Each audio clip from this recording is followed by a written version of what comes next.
Okay, guys, so let's talk about this scenario where my training partner starts pulling on my arms. Because from here, once I've got my posture, right, we have this lead hand, which again is there to prevent him from sitting up. But what happens is, if I'm engaging my hips and he pulls my arm and my arm starts to come forward, what happens now is you can already see as my arm starts to come forward, my body's already falling. And now if he engages his leg, I'm going to fall. And look at this situation I already end up in. This is basically, a terrible position. It's basically a head and arm situation. So right now he could finish me with a head and arm. And if I try to avoid this by leaning to the side, he can take my back, right?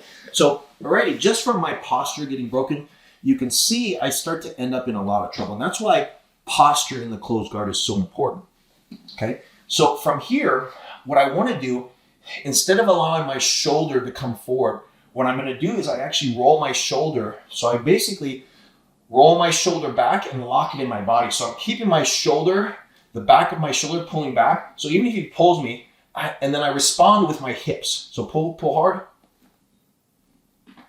So my hips will do the work and my arm stays relaxed, but I never allow my shoulder to come forward. You can already see just from my shoulder coming forward.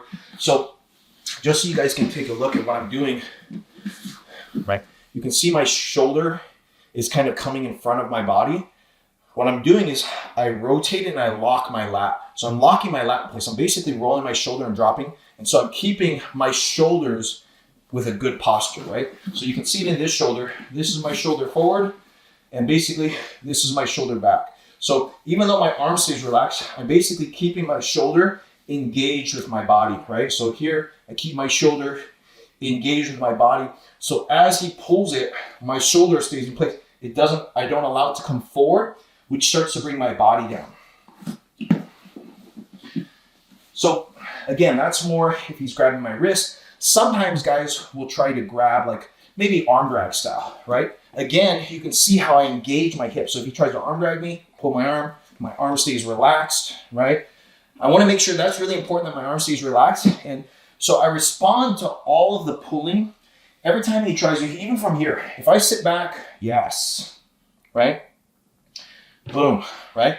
I'm basically using my hips to maintain my posture. And then from here, because he's pulling in with his legs and my posture is so solid, what it does is as he's pulling me in and I'm maintaining my posture, it puts an incredible amount of tension on his ankles.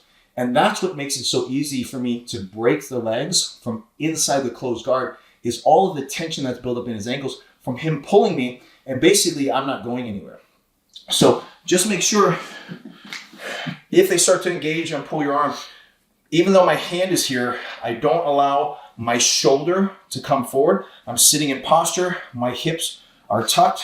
This is a floater hand, and it's there to keep him from sitting up, while my secondary hand is there to defend the triangle. It's there to defend the arm lock, but it will also help me to break the legs.